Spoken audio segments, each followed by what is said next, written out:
check it out. It's another painting video. Here's my paint palette, beautiful. And let's go. Let's paint something. Let's check out some paint. So first, it's time for a big mustard yellow. A little mustardy yellow. Well, a little bit of blue in it. Check that out. Nice, nice, nice. Just really laying it on thick. Here I go. Here I go. Lots of colors. Just laying down a background. I love the feeling of just laying down a big chunky paint background. Just truly going for it. Now that's what it's all about. That's what life's all about. Just laying down some big paint.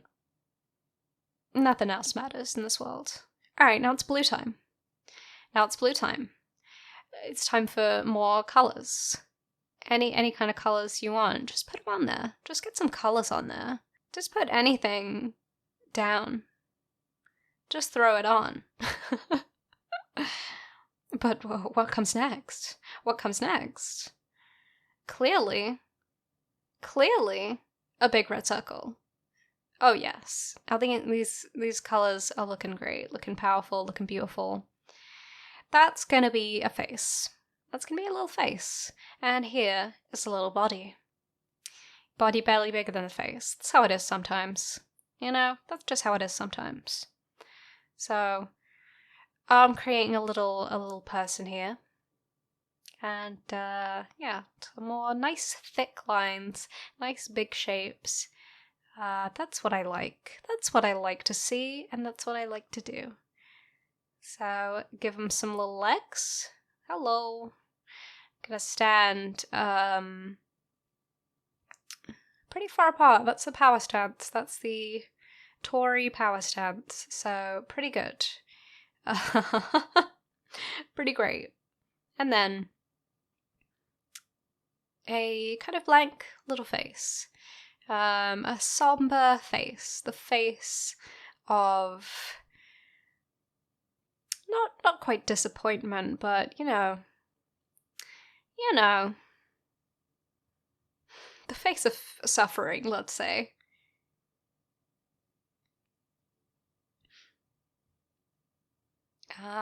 Lovely little ball hands.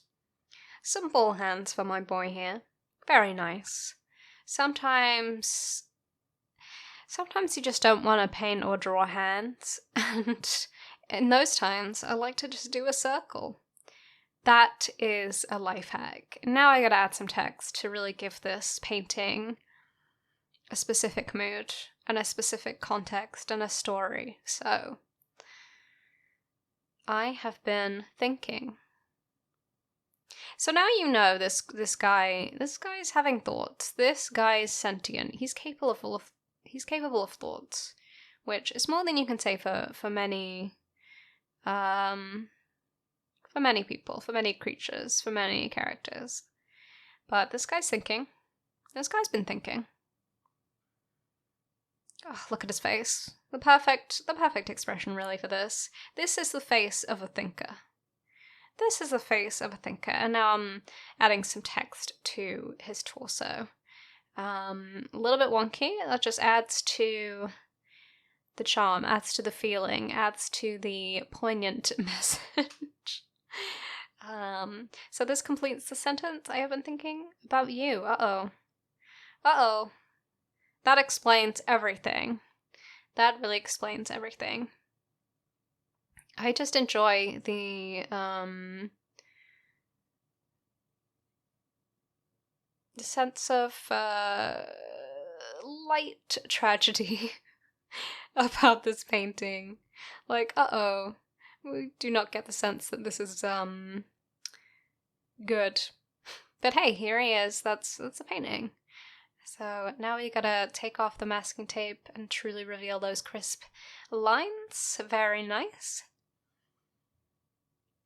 And here is my man, deep in thought. Deep in those thoughts. I ripped the edge a little bit. That's okay. That's just part of the plan. That's just part of the natural way of things. But there he is. He's done. Good for him. let's move on to a new painting. Let's start anew. Let's start afresh. You know, whenever I finish a painting, it's time to throw that thing to the side and start on a new one. So this time I'm starting again with the blue, a little bit yellow, a little bit, but a lot of blue, a lot of white. Real good. Just create a nice textured background with a lot of bright color variation, tone variation, whatever. Just a real nice base. And then for this one, I'm painting. You can see me holding my phone. I'm using it as a mirror. So this is a self-portrait. Get ready to see the real me. The real me is gonna emerge from this painting. So I'm using kind of muddy red to draw out the features. As always, the eyes become the biggest of them all, comically larger than any other features. It's just the way it is sometimes. You know, big eye syndrome. It's just a thing that happens. All right, so adding a little bit of brown for a little bit of, you know, variation, a little bit of color. We're just trying to shape out some of the shadowy parts of the face. Real nice. Of course, this is a real close composition. Like, I'm staring you down from this painting. It's a little sinister, perhaps, but you know, here I am. Gave myself some eyelashes, which are questionable, but hey. And there's a little bit of a side of the face to get in. This is a very kind of hurried painting. Kind of I was just slapping it down, which I always enjoy. I like to just kind of get into the movement of it, not really worry too much about being too specific. It looks like a really round face from here, but when the masking tape comes off, it'll look a bit more right. You know, looking at this now, call me crazy, but I feel like this painting kind of looks like the baby Grinch from the Jim Carrey Grinch movie. Like, are you seeing that?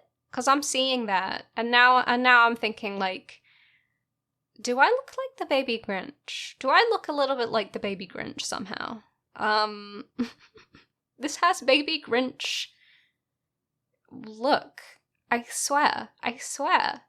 Anyway, yeah, adding some highlights, which I think really does a lot to kind of bring it out, make it look more complete, more textured, more nice, you know, adding that light, especially to the right half. You can really get the sense of like light and shadow, which is great. Add some more of that. Just whenever I'm like doing a self-portrait, it really becomes all about the light and shadow, because I'm not gonna portray anything that well from lines. It all comes from that light and shadow depth. The nose looks pretty weird. Lips, you know, whenever I do a self-portrait, my lips always end up being super small. Usually. Actually, the last self-portrait I did, my lips were big, and so it did not look like me. Not that this really does, but I feel like the kind of almost pursed small lips does, like, communicate something about my face well. Anyway, so this is the painting. It looks so sad, doesn't it? I love it. Alright, it's time for the third. 3 beautiful paintings, am I right? Yeah.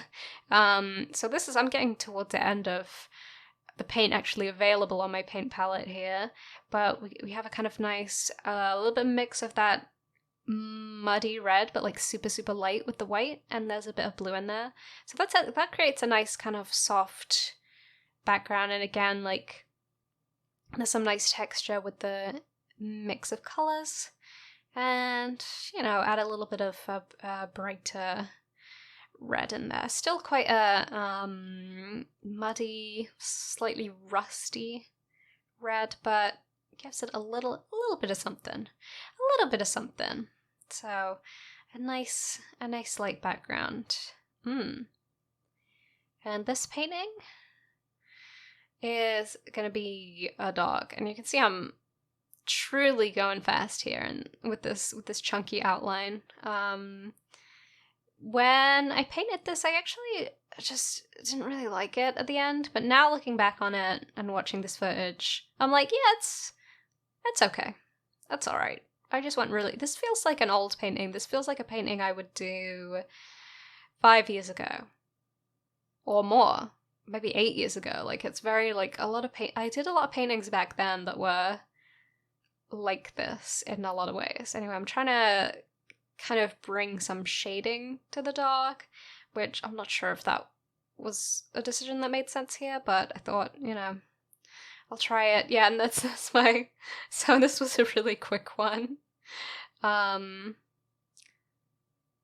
Yeah, that's something about it. It's just the shade. I wish I'd just gone for, like, building up a texture for the dog rather than doing an outline and then trying to kind of half-heartedly shade it, but it's dog. It gets the point across.